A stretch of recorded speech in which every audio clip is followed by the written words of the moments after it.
The clock on the showroom wall reads 7:58 a.m.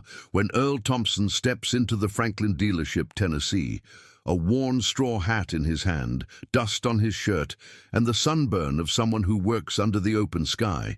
The air conditioning hits his weathered face like a slap of cold indifference. He takes a deep breath. He came early on purpose. His delivery truck broke down 3 blocks away, coughing smoke like an old asthmatic. In the back, 3 tanks of raw milk, fresh from dawn, packed in ice and hope. If he doesn't fix it today, he'll lose everything. And losing today means missing the medicine for his son's illness and the mortgage payment on what's left of the farm. The dealership is spotless, sterile. SUVs glitter under fluorescent light. Commercials play on giant screens showing smiling families. At the front desk, 3 attendants sip coffee and gossip. A tall salesman with slick hair notices Earl walking toward them.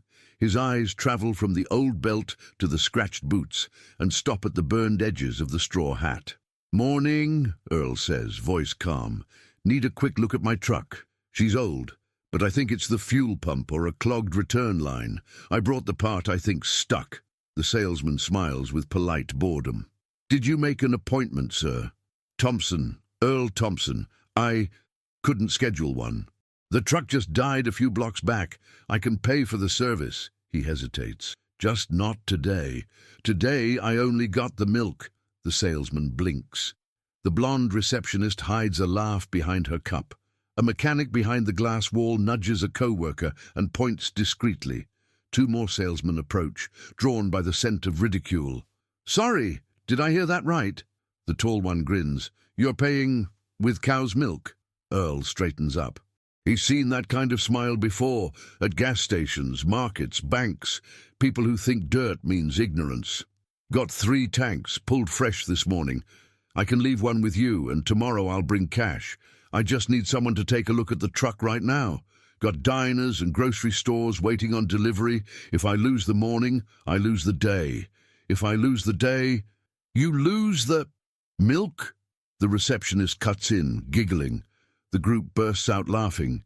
From the service bay, a man in a grey coverall walks by, clipboard in hand. He looks at Earl, then at the salesman, ready to say something, but doesn't. He disappears behind the glass again. Earl lowers his eyes, fingers brushing the brim of the hat. For a second he smells the smoke again, from that night, from the fire, and hears Mary's voice whispering, "Hold on, Earl." He clears his throat. "I'm not asking for charity, just a chance to keep my root. I'll pay what's fair. Today it's milk, tomorrow it's cash." The salesman makes a theatrical gesture. "We don't take dairy products as currency, Mr. Thompson. This is Franklin, not a farm swap." More laughter. A young intern half hides behind a pillar, recording with his phone. "Check this out," he whispers, smirking. Earl pretends not to notice. "All right then," Earl says softly. "What would it cost just to use your lift for 15 minutes? I'll check it myself. If I'm wrong, you can kick me out. If I'm right, I'll leave a tank of milk for the team. It's good milk." The woman snickers. "Oh, you're a mechanic now?" "Been one since I was a kid," Earl says. "Worked on every engine in the county. Learned to hear what a motor's saying. Same way you hear a calf calling its mother." The salesman shrugs. "Sir, this is a professional environment. We have real customers waiting." Earl looks at the wall clock. 8:03 a.m. Looks toward the glass doors. The sun's already heating the pavement. In the truck bed, the ice is melting. The clock's ticking. "My boy needs his medicine today." For a moment, the laughter dies. The salesman presses his lips, unsure whether to mock or pity. "Sorry, sir. Company policy."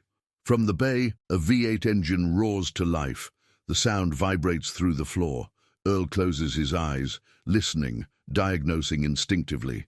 Too rich on fuel, misfire on the 3rd cylinder, loose valve. He opens his eyes again, calm, steady. The intern lowers the phone, suddenly uneasy, sensing something he can't name. Earl puts on his hat, adjusts the brim. "Then just let me listen to my truck for 2 minutes. 2 minutes. If I can't fix it, I'll leave." The salesman crosses his arms. "Mr. Thompson, this isn't a barnyard." And right then, a silver pickup skids to a stop outside. A woman jumps out, shouting into her phone, panicked. "My milk truck just died! Someone, please help me!" Her eyes land on Earl. Recognition flashes. Earl's heartbeat quickens. The salesman frowns, impatient. The woman rushes inside. "Who here knows old milk trucks? Fuel pump problem, I think." The garage door opens. The manager, the man with the clipboard, steps forward, scanning the scene. His gaze lands on Earl, then on the others. "Someone fix that truck," he says sharply. "Now, who's gonna do it?" The automatic gate rises slowly, groaning. A wave of hot air mixed with oil and metal greets Earl as he steps into the garage. The smell of grease, burnt rubber, and gasoline feels like home to him. Behind him, the woman, Martha Jenkins, paces anxiously, talking fast on the phone. The manager, Rick Dalton, walks beside her. He's in his 50s, broad-shouldered, with a beard turning grey and tired eyes that have seen too many broken engines and too few honest men. "Show me the truck," Rick says, "and somebody bring the scanner. Let's make this quick." The tall salesman from earlier lingers at the front desk, smirking. The blonde receptionist pretends to type something important. Outside, sunlight glints off rows of polished pickups like silver teeth. Martha's old Chevy C60, blue and dented, sits with its hood open, smoke still curling from the engine. She's clearly panicking. Earl recognizes her immediately. She's one of his few regular buyers, owner of a small dairy on the outskirts of Franklin. "Martha?" he asks softly. She turns, relief flooding her face. "Earl, thank God. The truck died right in the middle of the road. I tried calling you, but it went straight to voicemail." Rick glances between them, trying to piece things together. "You know this man?" "Know him. He's been fixing my tractor since my daddy was alive. If anyone here knows an engine, it's him." The garage falls quiet for a moment. Even the air compressors seem to hesitate. Rick rubs his beard, skeptical but curious. "All right, Mr. Thompson, do your thing, but make it fast. And if you break something, you're paying for it." Earl nods, sets down his hat on the bumper and starts inspecting the engine. He doesn't rush. He listens. His calloused hands feel along the metal, tracing the heartbeat of the machine. "Fuel lines blocked," he mutters. "Pumps pulling air." A young mechanic, barely 20, named Brian, watches him with cautious fascination. "How can you tell without starting it?" Earl smiles faintly. "Same way you tell if a calf's sick without a thermometer. You listen." Brian chuckles, but Rick's expression shifts. He's watching something rare. Earl asks for a wrench. Brian hurries to hand it over. The older man loosens the fuel line, cleans the valve with a rag, and blows air through it. A hiss escapes, followed by a dark droplet of old diesel. "There you go," Earl says quietly. "It was just clogged. Try it now." Martha climbs into the cab, turns the key. The truck coughs once, twice, and then roars back to life. The sound fills the entire shop, clean, steady, perfect. Rick raises his eyebrows. Brian grins wide. Through the glass, the salesman's smile fades. Earl wipes his hands on the same rag, picks up his hat. "You're good for the day now, but swap the filter soon or it'll stop again next week." Martha gets out, eyes glassy with tears. "Earl, how much do I owe you?" He shakes his head. "Nothing. Just needed to prove I still know how to listen to a motor." Rick steps closer, his tone softening. "You ever work with heavy engines before?" "With whatever broke down. Farm generators, tractors, diesel pumps. Spent 20 years keeping half the county running." Rick crosses his arms, intrigued. "You know, I've got a shortage of people who listen instead of just reading diagnostics." Earl smiles. "Manuals don't have ears."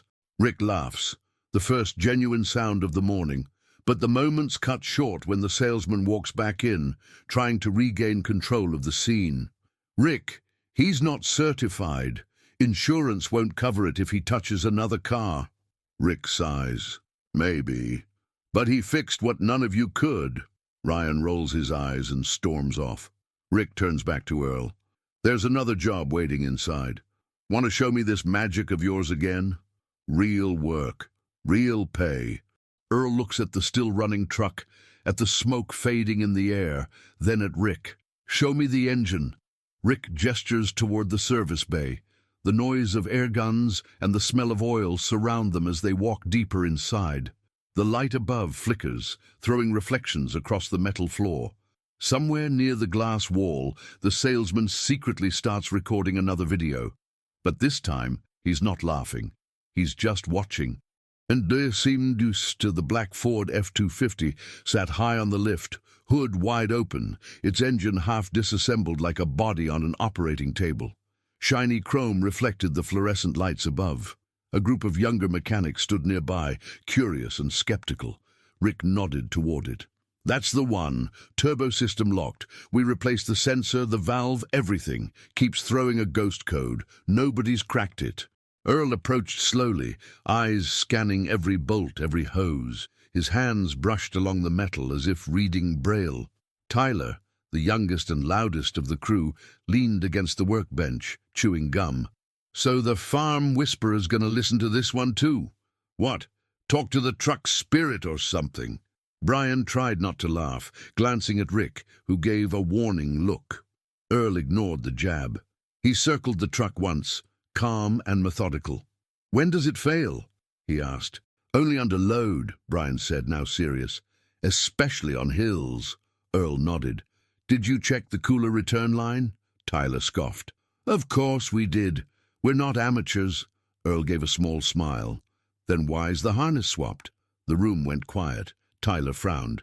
"What are you talking about?" Earl pointed. "These two plugs, black and brown. They're reversed. The computer's reading the wrong temp. It thinks the turbo's cold when it's boiling hot."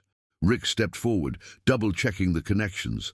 Seconds ticked by before he muttered, "He's right." Tyler blinked. "Lucky guess." Rick straightened up. "No, that's not luck. That's experience." Earl rolled up his sleeves. "Want me to fix it?" Tyler smirked. "Be my guest, cowboy." He pulled on a pair of loaned gloves, grabbed the impact wrench, and got to work. The air filled with the metallic rhythm of tools, the hiss of the compressor, the scent of diesel and dust. Earl moved quickly without waste, every gesture precise, confident. Tyler whispered to Brian, "Probably watched a YouTube video." Brian replied under his breath, then he memorized the right one. Rick watched silently, arms folded. When Earl finished, he asked, "Turn the key, but don't start it." Brian obeyed. Earl listened to the soft click of the relay, smiling slightly. "Now start it." The engine roared to life, smooth, balanced, perfect. The scanner screen showed a clean line. 0 error codes. Brian's eyes widened. "Holy crap, it's fixed." Rick exhaled, half laughing. "We spent 2 days chasing that. You did it in 10 minutes. Earl wiped his hands on a rag. "Problem wasn't the truck. It was the hurry. Even Tyler couldn't find a comeback." He muttered, "You want a medal or something?" Rick shot him a glare. "Enough, Tyler." Then to Earl, "You ever work at a dealership before?" "No, just in real life." Rick laughed quietly. "Guess I prefer real life over manuals." Behind the glass, Ryan, the tall salesman, was watching. He typed something into his phone, jaw tight. Earl started packing up. "Mind if I go now?" "Got milk spoiling in the truck." Rick stopped him. "Wait, I've got an idea. One more test. You help me today, I'll pay cash. If it works out, we'll talk permanent." Earl hesitated, thinking of the boy, the medicine, the mortgage. He nodded slowly. "Then let's work." Rick extended his hand. They shook, grease-meeting office skin. Across the shop, Tyler muttered, "Can't believe this. The old man's getting hired." No one laughed this time. Ryan, up in the office, ended his call and slipped out the front door. His eyes were cold, the kind of cold that means trouble. Afternoon light spills through the high windows of the Dalton Motors garage, painting streaks of gold across the concrete floor. Engines hum in different corners. Air compressors hiss, wrenches clink against metal, the music of a working day. Rick leans against a toolbox, watching Earl from a distance. The old man's hands move with an ease that makes the difficult look ordinary. He's tightening a manifold bolt on a Caterpillar generator, called in by a customer who claimed it was beyond repair. Brian and Tyler stand nearby, curious. "You sure about that setup?" Tyler asks, skeptical. "The gasket's warped," Earl replies calmly. "Torque it too tight, it'll split. Too loose, it'll leak again. Needs touch, not strength." Tyler rolls his eyes but keeps watching. Earl finishes, wipes his hands and gestures. "Try it." Brian presses the ignition switch. The generator coughs, hesitates, then stabilizes into a deep, perfect hum. Rick checks the gauge. Oil pressure's perfect, temperature's steady. He looks at Earl, impressed. "You nailed it." Earl smiles faintly. "I just listened to what it was trying to say." Tyler exhales loudly. "You and this listening thing again. Man, engines don't talk." Earl turns to him, patient. "Everything that breathes or burns talks. Some just forgot how to listen." The garage goes quiet. Even Tyler has no comeback. Martha Jenkins appears at the door again, waving. "Earl, your truck's still running like new. The folks at the dairy keep asking who fixed it. Said they'd never heard it sound that smooth." Earl blushes slightly. "Glad it's holding up." Rick smiles. "You're starting to make me look bad, Thompson." Tyler chuckles. "Yeah, if people find out the milk guy's better than the dealership, we're all screwed." This time, the line earns a laugh. Not mocking, but genuine. The sound of acceptance is subtle, but Earl feels it. For the first time in months, maybe years, he's not just tolerated. He's part of something. Rick claps a hand on his shoulder. "Come on, cowboy. Let's grab lunch. You earned it." Earl hesitates. "Can't, boss. Got deliveries waiting? The milk won't forgive me if it gets warm." Rick nods, amused. "Suit yourself. But don't vanish after today. I've got plans for you." Earl tilts his hat. "I'll hold you to that." He gathers his tools and walks toward his old pickup outside. The afternoon breeze carries the faint smell of diesel and hay, the kind of smell that belongs to home. Inside the dealership, Brian scrolls through his phone. "Hey, that video from this morning's still spreading. People are saying the milkman fixed a $100,000 truck with no scanner." Tyler whistles. "You're kidding. He's going viral." Brian nods. "Yeah." The caption says, "Never underestimate the guy with dirty hands." Rick smirks. "Good. Maybe the world's finally remembering what real work looks like." Meanwhile, outside, Earl starts his old truck. The motor groans, wheezes, but runs.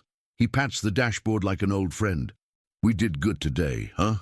The camera pans out, showing Earl driving off down the sunlit road, milk sloshing in the back, his silhouette framed by the golden sky.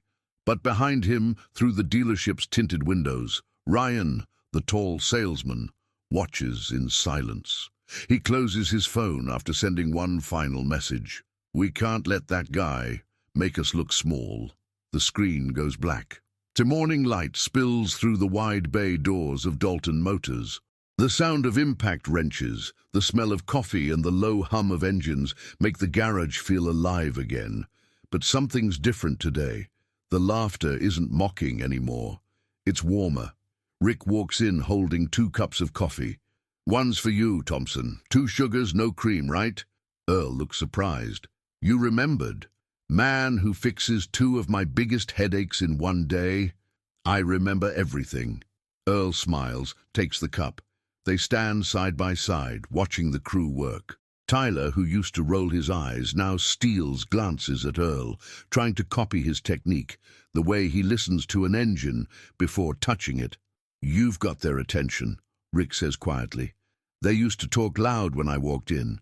Now they whisper when you do." Earl shakes his head. "They'll get over it."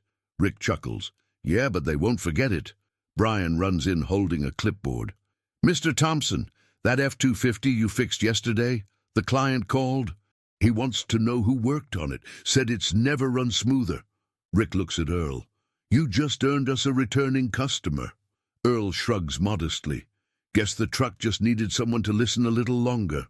Rick laughs. "You and this listening thing again." Earl smiles. "You'd be amazed how much noise a heart makes before it stops beating. Engines, too." The laughter fades. There's something in his tone, a weight, a memory, that makes Rick realize the man in front of him carries more than just experience. Before Rick can say anything, the shop door opens. Ryan, the tall salesman, walks in holding his phone. Rick, the dealership owner, saw that video going around, the one with the milk guy fixing trucks. Rick narrows his eyes. And he's curious. Said if it's good for PR, we roll with it. Just keep him on a leash. Earl frowns slightly. A leash? Ryan smirks. Figure of speech. Just remember you're representing Dalton Motors now. Try not to look too rural. Tyler glares at him.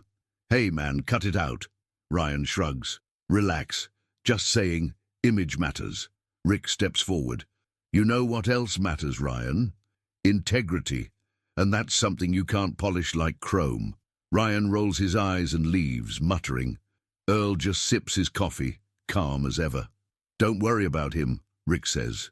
People like that hear noise, not truth. Earl nods slowly. Maybe one day he'll learn to listen too.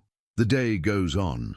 Earl works beside the younger mechanics, showing them small tricks, how to tighten a bolt until it feels right, how to read an engine's hesitation through touch. He doesn't lecture, he teaches by example. At lunch, Brian sits beside him instead of the usual table with Tyler. Mr. Thompson, you ever think about teaching? You make things sound simple. Earl looks at the sandwich in his hand, thoughtful. My wife used to say that. You've got patience for machines and fools. Maybe that's a calling. Guess I never thought much of it. Brian smiles. Well, maybe she was right. Earl's eyes soften. Yeah, she usually was. The camera lingers on his face, a brief shadow passing through his expression. Something unspoken, a hint of pain, a memory buried under calm eyes. Rick calls from across the garage. Thompson, got a rush job. Big client. You up for another miracle? Earl stands, puts on his gloves. If the engine's still got a pulse, I'll find it. As he walks past the other mechanics, they part to let him through. The kind of small gesture that says everything words can't. The sky over Franklin turns grey by late afternoon. A storm gathers, thick and electric, as if the air itself senses something about to break. Inside Dalton Motors, the rhythm slows. Mechanics rush to finish jobs before the rain hits. Earl wipes his hands on a rag and looks at the old clock above the tool bench. 5:42 p.m. He's thinking of Sam. His boy will be waiting at home, probably eating dinner alone again. Rick approaches, clipboard under his arm, brow furrowed. Got one last truck today. Urgent job. Company delivery. If it doesn't leave by 8, the contract's gone. Earl sighs. Tired, but attentive. What's the issue? Engine stall after ignition. We've changed the starter, alternator, even the ECM. Still nothing. Before Earl can answer, the dealership door swings open. A woman runs in, drenched from the rain. Same age as Earl, maybe younger. Panic in her eyes. Please, someone help me. My husband's truck broke down on the interstate. He's got oxygen tanks in the back for delivery. Hospitals need them tonight. Everyone freezes. The thunder outside punctuates her words like an exclamation. Rick looks at his crew. We're already backed up. I'll go, Earl says. Rick turns. You sure it's storming out there? Hospitals can't wait for weather. He grabs his toolkit and keys. Brian runs after him. Let me go with you. You got a license? Learner's permit. Earl grins. Then you're driving back. Rain lashes the windshield as they speed down the highway. Lightning cuts across the sky, lighting up the road like a camera flash. Brian grips the steering wheel, tense. You really think we'll fix it out here? You fix what's in front of you, Earl says. Doesn't matter where you are. They find the truck, a white Freightliner, stalled under an overpass. The man inside is pale, shaking, desperate. The oxygen tanks rattle in the back. Battery's fine, Earl mutters, but the ground's soaked, the system's shorting out. He crawls under the truck in the rain, mud splashing over his clothes. Brian shines a flashlight. Earl's hands move fast, disconnecting the corroded cable, stripping the wire, wrapping it tight with electrical tape. Thunder cracks overhead. Water runs down his face like sweat. He looks like a man wrestling the elements themselves. Try it, he shouts. The engine sputters, chokes, then dies again. Earl closes his eyes, thinking. He touches the side of the truck, listening, not with his ears, but with something deeper. Then he stands, runs to his own pickup, grabs one of the milk jugs from the back. Brian stares, bewildered. "You're not—" "Yep." Earl pours the cold milk over the corroded ground connection. Steam rises instantly. Calcium neutralizes the acid, keeps it from arcing. He reconnects the wire, tightens it. "Try again!" The driver turns the key. The engine roars to life, a deep, steady growl echoing under the bridge. The man slumps over the steering wheel, crying with relief. "You saved my job, mister. Saved the patients, too." Earl just nods. "You saved them. I just fixed the truck." As the truck drives off into the storm, Brian stands in awe. "You think anyone'll believe that story?" Earl smiles, wiping his face. "Doesn't matter. The engine believes it." They head back to the dealership, soaked to the bone. Rick's waiting at the door, eyebrows raised. "What the hell happened to you two?" Brian laughs. "He fixed a truck with milk again." Rick stares at Earl, half smiling. "You're turning this place into a legend, you know that?" Earl shrugs. "Legends don't pay bills." But as he says it, a faint light glows behind his eyes, the spark of something deeper, something waking up again. Morning arrives heavy and grey. The rain hasn't stopped. It only changed its rhythm. The world feels slower, as if holding its breath after the storm. Inside Dalton Motors, Rick reviews invoices, while the crew works quietly. Earl is at the back bay, bent over a diesel engine that refuses to cooperate. His hands are steady, but his mind is elsewhere. Still hearing the rain, still seeing that truck full of oxygen tanks disappearing into the night. Brian approaches. "You okay, Mr. Thompson?" Earl nods faintly. "Yeah, just thinking." "About last night?" Earl smiles tiredly. "About how life always breaks before it gets fixed." Before Brian can respond, Rick's voice cuts through the garage. "Everyone, we got a situation!" They gather around the front desk. A man in a suit stands there, soaked and angry. Tom Hensley, the regional representative of Hensley Transport, one of Dalton Motors' biggest clients. "3 of our trucks down all at once," Hensley barks. "We've got perishable cargo, dairy, produce, pharmaceuticals. If we don't move by tonight, we lose $500,000. Rick frowns. "Send them here." "We'll handle it." "They're already here," Hensley says, stepping aside. Through the rain-streaked glass, they see the convoy. 3 massive rigs lined up in the lot, engines silent. Earl studies them. "Those are Cummins ISX-15s, solid motors. They don't just die." Hensley crosses his arms. "They did, and I don't have time for theories. I need results. You've got 8 hours. Rick turns to the crew. "All right, split up.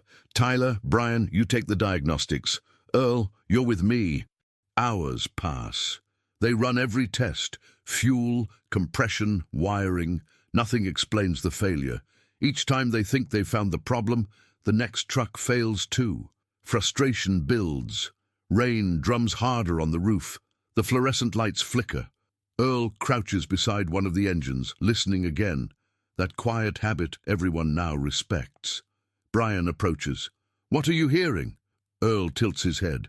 "Not hearing, not hearing. That's the problem. There's no pulse." He climbs up, checks the rail pressure manually. The gauge drops instantly.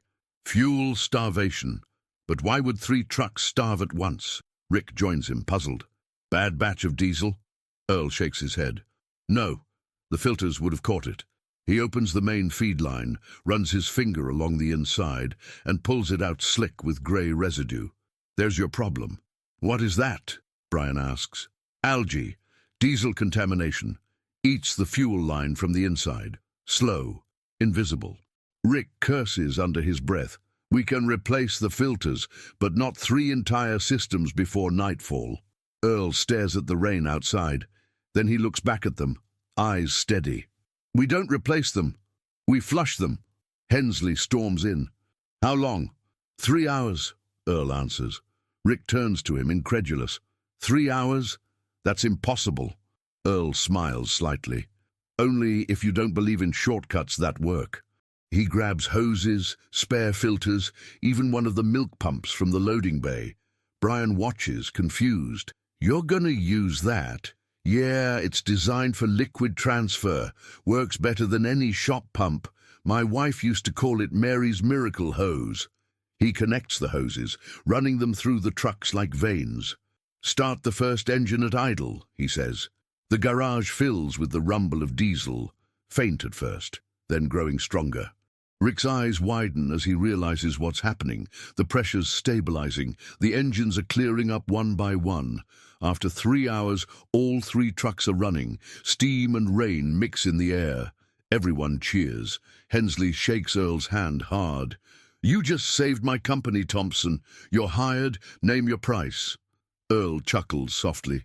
"Just pay on time, and maybe a few gallons of clean diesel." Rick grins.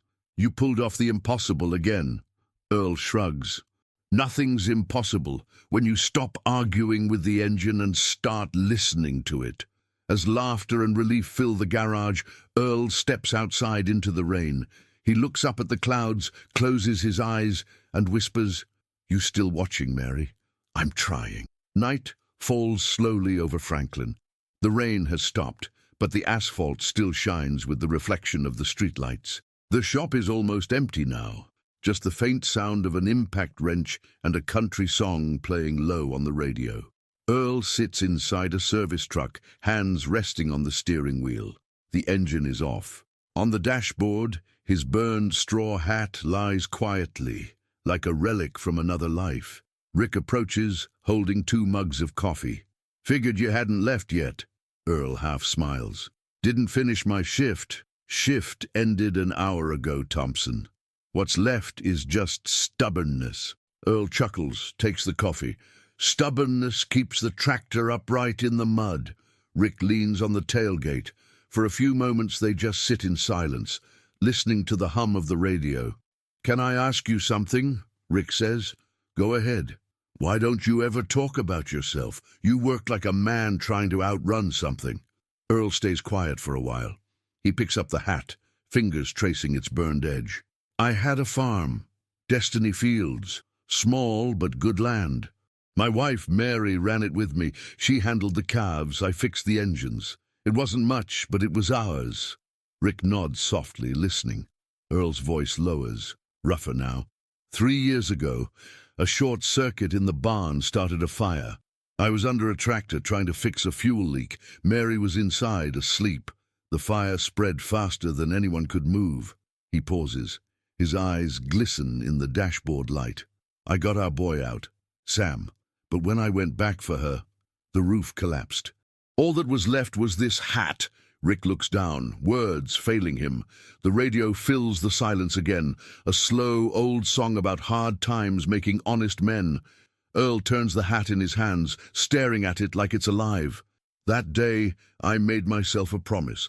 I'd never walk away from something broken without trying to fix it. Not a motor, not a person." Rick swallows hard. "And your son, Sam?" Earl manages a soft smile. "He's 12 now. Lives with me on the farm when he's not in school.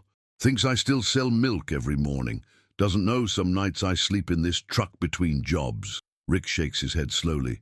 "You shouldn't carry all that alone. It's not weight, it's memory. Pain keeps a man honest." They sit quietly for a while. Then footsteps echo. Brian approaches, holding his phone nervously. Mr. Thompson, I think you need to see this." He shows them the screen, a video going viral online. It's the footage from the first day. Earl offering milk as payment, the laughter, the jeers, the caption, "Guy tries to pay for car repair with cow's milk." Thousands of comments mock him. Rick's face hardens. "Who posted this?" Brian hesitates. "Anonymous account, but the editing looks like Ryan's style." Earl says nothing. The sound of laughter from the video echoes faintly from the phone speaker. He takes a deep breath, puts on his hat. "Can't stop people from laughing." "But you can show them laughter has an expiration date." Rick clenches his fists. "You want me to talk to Crane?" Earl shakes his head. "No, just let me work tomorrow. The engine's still hot." Rick stares at him for a moment, admiration in his eyes. "You're not like anyone I've ever met, Thompson." Earl gives a half smile. "I'm just a man trying to pay my debt with destiny." The camera lingers on him sitting in the truck, the rain starting again outside. The radio plays softly. "Hard times make honest men." The hat's shadow stretches across the seat as thunder murmurs far away. The next morning, the sky over Franklin is pale and still dripping from last night's storm. The scent of wet asphalt mixes with coffee brewing in the corner of the garage. Rick arrives early, dark circles under his eyes, his phone buzzing non-stop. The video of Earl paying with milk has spread everywhere. 500,000 views overnight. When Earl walks in, hat in hand, the noise in the shop fades. Conversations stop. Some look away in guilt, others nod politely, awkwardly. Brian gives him a small, embarrassed smile. Rick meets him halfway. "Thompson, you seen it?" Earl nods. "Yeah. Guess I'm famous for all the wrong reasons. You didn't deserve that. Crane wants you to sign a release form, basically saying you're not part of the team." Earl sighs. "That's fine. It's their right. I'm just a stranger fixing borrowed engines." Rick shakes his head. "No, you're more than that. And if they can't see it, that's their problem." Earl shrugs. "Don't worry about me, Rick. Everyone pays their dues when the time comes, even the ones who mock." As they talk, the sound of tires crunching gravel echoes outside.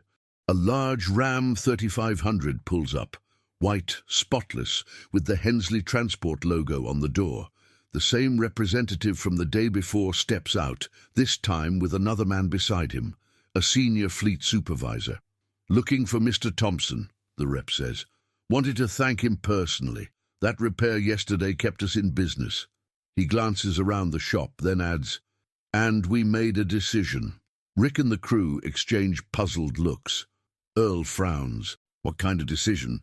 "We'd like to offer you a permanent maintenance contract. 3 trucks a week, steady work, paid up front." The entire shop freezes. Tyler drops a wrench. Rick's eyebrows rise. Earl looks stunned. "I appreciate it, but I'm not a certified technician." The supervisor smiles. "We don't hire paperwork. We hire results. You're the only one who solved what our whole team couldn't." Rick lets out a laugh of disbelief. "See that, Thompson? Destiny paying its debts." Earl smiles, modest. "Sometimes it pays in installments." Before anyone can celebrate, a familiar voice cuts through the garage. Harold Crane, the manager, stands at the office door, suit pristine, expression cold.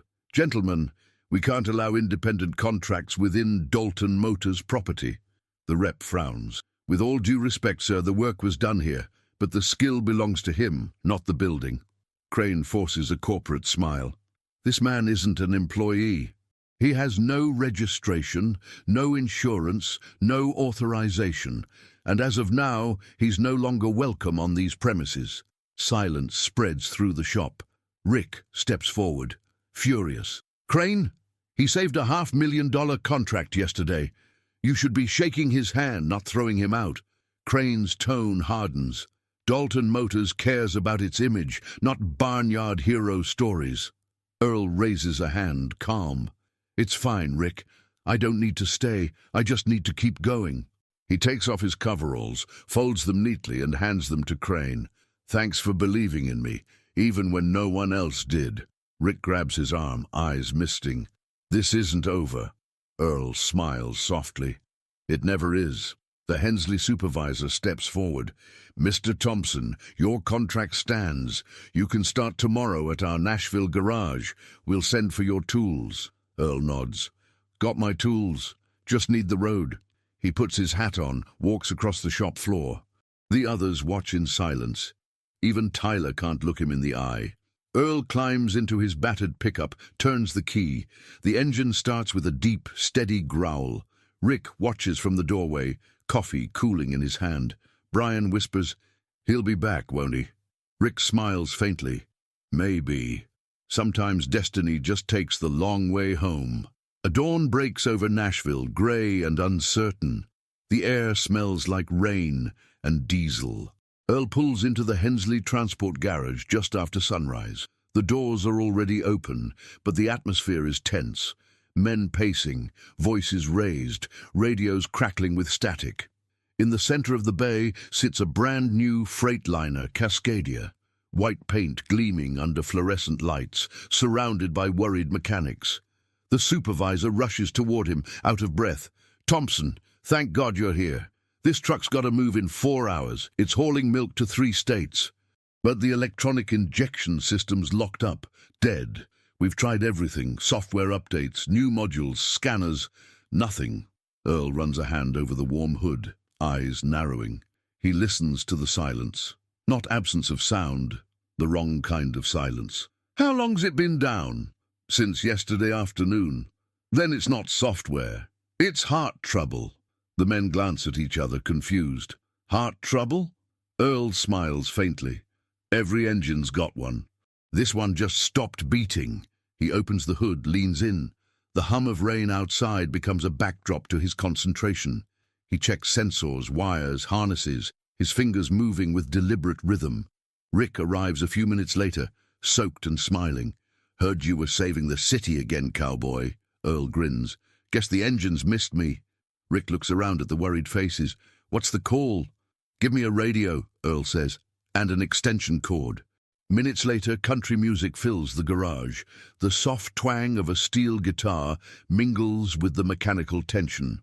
Earl turns the ignition. The engine groans weakly. He tilts his head, listening. "There, hear that? The rhythm's wrong. The primary sensor's feeding false data. The engine's alive, but it's blind." He cuts the main wire, strips it, and splices it by hand. Sparks flash. Rick raises an eyebrow. "You diagnosing or performing surgery?" Earl smirks. "Both." Brian, now part of the Nashville team, hurries over with tools. "You sure you don't want the scanner?" No machine hears like a man does. Suddenly, a sharp crack, a spark jumps, smoke rises. Brian panics. "It's overloading." Earl doesn't flinch. "Wait." The gauges tremble, lights flicker, and then the tachometer rises. Slowly, steadily, the engine coughs and starts. The roar fills the building, strong, clean, defiant. Cheers erupt. The supervisor throws his cap in the air. Rick laughs, shaking his head. "You're a magician, Thompson." Earl wipes his hands, calm. No magic, just faith. But the celebration lasts only a heartbeat. A warning light flashes red across the dash. Overheat detected. The sound dies. The engine shuts down. Brian's eyes widen. "She's overheating." Earl opens the coolant reservoir. It's bone dry. Pumps seized, and the replacement's 3 hours away. The supervisor groans. Without it, the whole shipment's lost. Earl looks around. Hoses, buckets, cold tanks of milk stacked by the loading dock. He breathes deeply, then turns to Brian. "Grab those tanks." "The milk?" "Yeah. What cools the body can cool a motor long enough to reach its destination." Rick stares at him, half incredulous. "You've officially lost it." "Maybe, but I'd rather be crazy than late." He pours the milk into the cooling system, turning the manual pump until the lines fill white. The crew watches, half stunned, half fascinated. Earl nods. "All right, let's give her one more chance." He turns the key. The engine coughs, grinds, then roars to life again. This time steady, powerful. Rick watches the temperature gauge climb, then stop. Stable, perfect. The supervisor shouts, "She's holding! The milk's actually working!" The entire garage bursts into laughter and applause. Brian grabs his phone, recording. He uploads the video instantly, captioning it, "They mocked the milkman. Today, the milkman saved America's trucks." Earl leans against the fender, exhausted but smiling. "Guess Destiny likes a good joke." Rick pats his shoulder. "You did it again. You know what this means, right?" "Yeah." Earl smiles. "It means I'm gonna need more milk." The garage erupts in applause. The engine hums steady and strong. The shipment saved, the crisis over. Rick laughs, clapping Earl on the back. Brian wipes his face with a greasy rag, recording everything, but not everyone is smiling. At the doorway, Harold Crane stands. Crisp suit, cold eyes, rainwater dripping from his umbrella. He walks in slowly, each step echoing through the garage. The cheering dies down. "Impressive show," Crane says flatly. Rick turns, annoyed. "You mean impressive save? You should be thanking him." Crane holds up a paper. "Save? Or liability?" The room stills. He unfolds the report. "Anonymous complaint came in this morning. Says this truck was modified without corporate authorization and that the cooling system was fed with milk." Rick's jaw tightens. Brian mutters, "Oh, come on." Crane's voice cuts through the room like ice. "Do you understand the risk? If that truck overheats on the highway, if someone gets hurt, the company gets sued. We'd be finished." Earl takes a calm step forward. "The truck made its delivery. No damage. No harm done." Crane narrows his eyes. "We're not talking about damage, Mr. Thompson. We're talking about reputation. You've turned Dalton Motors into a circus." He holds up his phone. On the screen, Brian's video is everywhere. Millions of views, thousands of comments. The milk mechanic saves the day. Laughter, jokes, memes. Rick clenches his fists. "That's not ridicule. That's respect. People love this story." "Love?" Crane sneers. "They're laughing at us. At this company. At me." He turns to Earl. "You're officially barred from working in any Dalton Motors facility, effective immediately. If any of our clients experience damage from your experiments, you'll be held personally liable." Silence falls. Rick stares at him, stunned. "You can't be serious. The man just saved your contract." Crane's tone is colder than rain. "And destroyed our image doing it." Earl stays quiet for a long moment. Then he smiles faintly, sadly. "Guess when the farmer saves the town, the problem's still the smell of the barn." Crane's expression doesn't change. "Turn in your badge, Mr. Thompson." Earl unclips the badge, sets it on the counter. Rick tries to stop him. "Don't do this." Earl shakes his head. "It's all right, the road's long, maybe the next turn's mine." He walks toward the exit, the sound of rain growing louder as the door opens. Brian runs after him, soaked and breathless. "Mr. Thompson, I didn't mean for this to happen. I posted the video to show what you did, not to make fun of you." Earl puts a hand on his shoulder. "Sometimes good intentions still spill the bucket." He gets into his old pickup, starts the engine. Rick calls from the doorway, shouting through the rain. "You're not giving up, are you?" Earl smiles through the open window. "Giving up's not in the manual, just changing roads." The truck pulls away slowly, rainwater splashing from its tires. The camera follows from above, a small vehicle moving down an endless grey highway. Inside, Earl keeps one hand on the steering wheel, the other holding his hat. The radio plays static, then fades into a soft memory. Mary's voice. "Promise me you'll keep fixing what's broken." He exhales, but this time the voice feels distant, fading.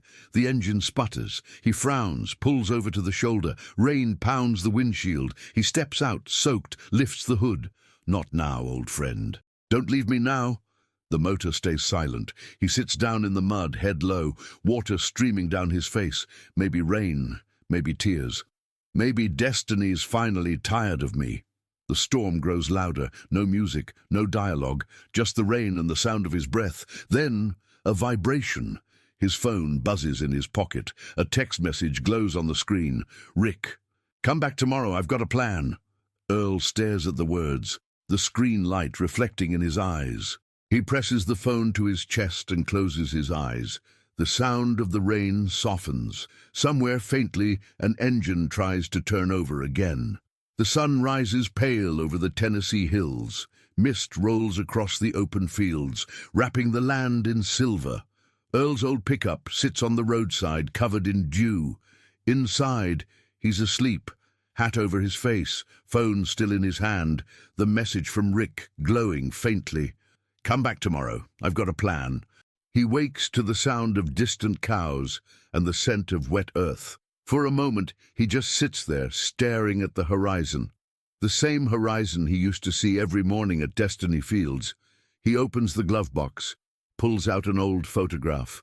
Mary's smile, Sam's little hands holding a calf. He runs his thumb across the photo, eyes soft. "You still hear me, Mary?" A breeze slips through the cracked window, rustling the paper. He chuckles quietly. "Yeah, thought so." He turns the key. The engine stutters twice, then catches. "Guess we both still got some fight left." The drive back to Franklin feels different this time, lighter, freer. The Dalton Motors sign rises over the hill like a ghost of unfinished business. Earl pulls into the lot, parking in the same spot as that first morning. Rick's already waiting, 2 cups of coffee in hand. "Didn't think you'd actually come." Earl steps out, stretching. "Didn't think I should." Rick grins. "Good thing Destiny doesn't care what we think." They stand side by side, watching as mechanics move about, trying to ignore the tension. Rick reaches into his jacket, hands Earl an envelope. "This might fix more than an engine." Earl frowns, opens it. Inside, a printed email and a logo, Channel 5 News. "You remember that video that got you in trouble? The reporter saw it. She's doing a piece on you. The farmer mechanic who saved a fleet with milk. They're on their way." Earl blinks. "Me? No, I don't do cameras." Rick laughs. "Neither do I, but sometimes destiny hits record whether you like it or not."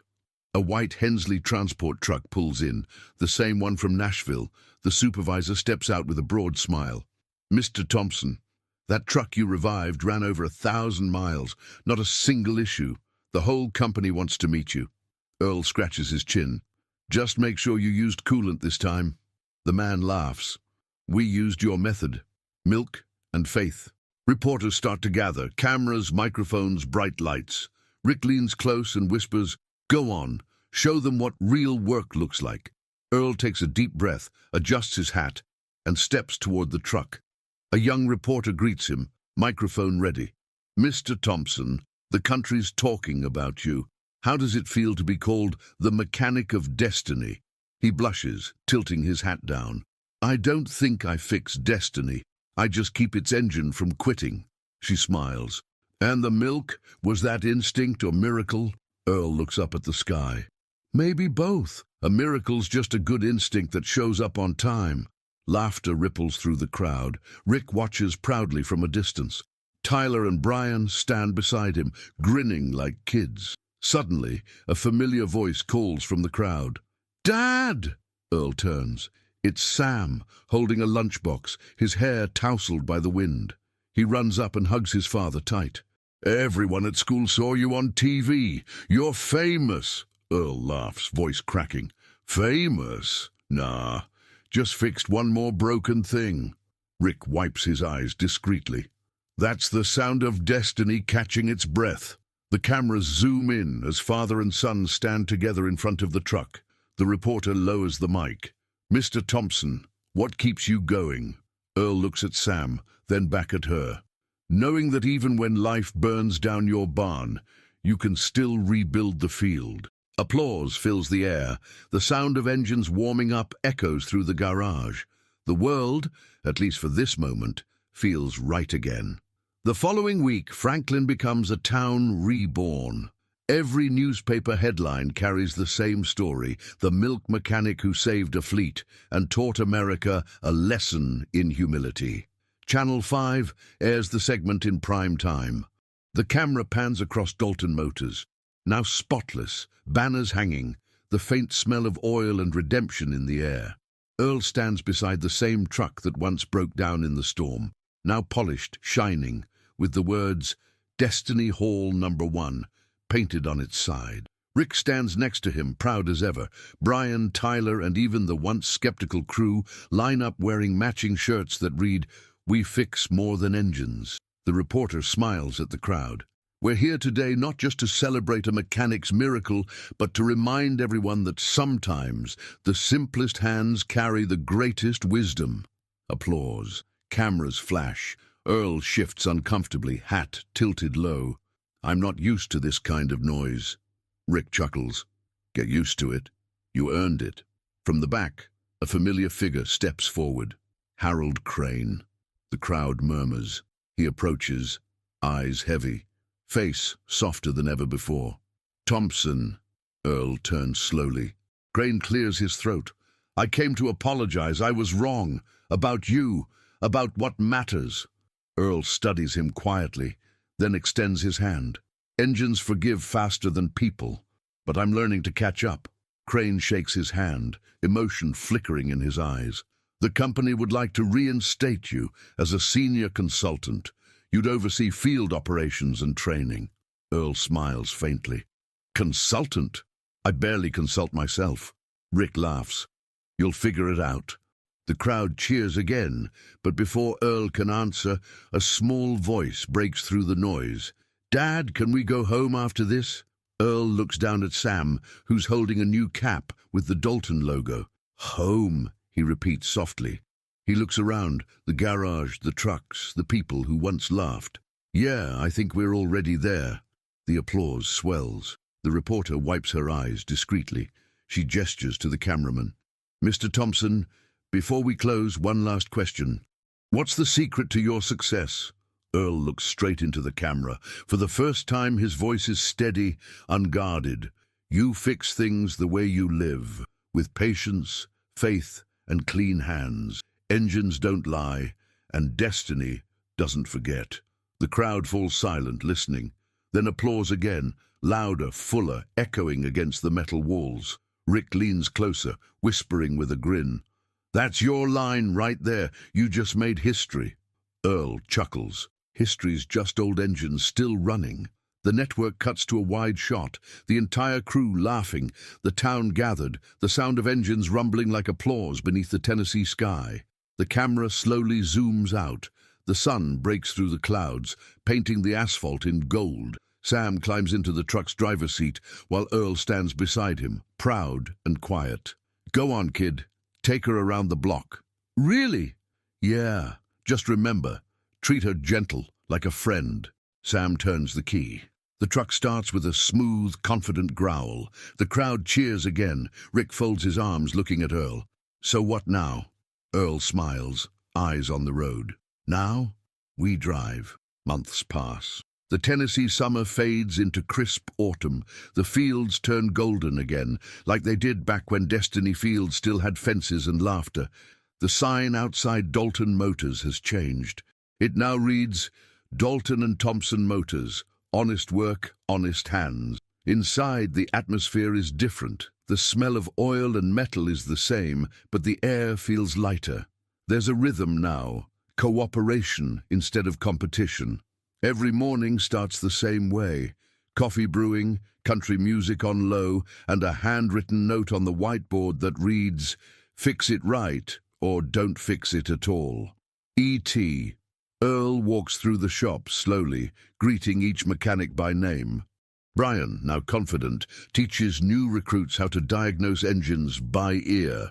Tyler, once arrogant, is calm and patient, learning to lead instead of showing off. Rick oversees everything from the front desk, clipboard in hand, a quiet smile on his face. The local news does follow-up stories. Other shops start using Earl's techniques, the milk flush method, as they jokingly call it, to clean engines and stabilize systems. What began as mockery has become innovation. One afternoon, a group of high school students arrives for a tour. Among them is a girl with oil-stained jeans and bright eyes. She raises her hand shyly. Mr. Thompson, is it true you fixed a truck with milk? Earl laughs softly. Yeah, but don't go pouring milk into engines just yet. The kids laugh. He adds, what matters isn't the milk. It's seeing a problem when everyone else sees a mess, and believing you can make it better. A teacher wipes a tear, discreetly. Rick, watching from the doorway, leans against the wall, proud. Later that day, Earl sits outside on the loading dock, hat tilted back, sunset glowing across the horizon. Sam joins him, carrying 2 sodas. You really think all this will last, Dad? Earl takes the soda, pops the cap and smiles. Engines break, people forget, but good work leaves fingerprints. Fingerprints? Yeah, the kind you can't wash off, because they live inside folks. The kind that turn strangers into believers. They sit quietly for a moment, watching the last truck of the day roll out onto the highway. The side of the trailer gleams with the words, Destiny Logistics. Sam grins. You really like that word, huh? Destiny. Earl chuckles. It's not about liking it. It's about respecting it. You don't fight destiny. You fix it when it stalls. The camera pans out slowly. The shop behind them, lights warm and steady, laughter faint in the background. Earl takes one last sip and says softly, "Never thought a jug of milk would change so many lives." Sam laughs. "Guess it's not what you fix. It's how you fix it." Earl nods, proud. "Exactly, son. Exactly." A breeze moves through the lot, stirring the dust, carrying the faint hum of engines down the road. For a brief moment, Earl closes his eyes. The sound becomes memory. The laughter of Mary, the cries of the storm, the roar of redemption. It all blends into peace. Rick calls from the shop door. "Hey, old man, you gonna sit there all night or help me close up?" Earl grins. "Coming. Just giving destiny one more minute to breathe." He stands, stretches, and walks back toward the light of the shop. The door closes behind him. 5 years later. Franklin looks different now. The small town that once mocked the milk mechanic has become a symbol of honest craftsmanship. A new sign greets every visitor entering the city. "Welcome to Franklin, where destiny gets fixed." The Dalton and Thompson Motors lot has expanded. New bays, new workers, new laughter. On one wall, framed newspaper covers and photographs tell the story. The man who fixed more than engines, from ridicule to respect, the power of hands that refused to quit. Earl no longer works every day. His hands have slowed a little, but his eyes haven't lost their light. He spends most mornings walking through the workshop, tipping his hat to every new mechanic who joined after hearing his story. Brian now leads the younger team, patient, humble, a living reflection of his mentor. Tyler runs training sessions, teaching not just techniques, but the philosophy that changed them all. Listen before you touch, respect before you fix. One corner of the shop is now a small museum. Inside a glass case lies a single object, an old plastic jug of milk, half empty, label faded. Below it, a small brass plate reads, "The day destiny turned." Outside, Earl sits on a wooden bench near the entrance, a cup of coffee in hand. The morning sun paints everything gold. Beside him, Sam, older now, taller, scrolls through his phone. "They're still posting videos about you, Dad." Earl chuckles. "Guess the internet's harder to turn off than an engine. They call you the mechanic of destiny. Could be worse." "You like it?" Earl smiles softly. "I like that it means people still believe in good men." They sit quietly. Cars pass on the road, engines humming like steady hearts. Sam looks at the shop, then back at his father. "You ever think about retiring?" Earl laughs. "Retire from what? Fixing? Breathing?" He sips his coffee, thoughtful. "Maybe one day, but not today." The bell on the garage door rings. Rick steps out, hair grey, a grin the same.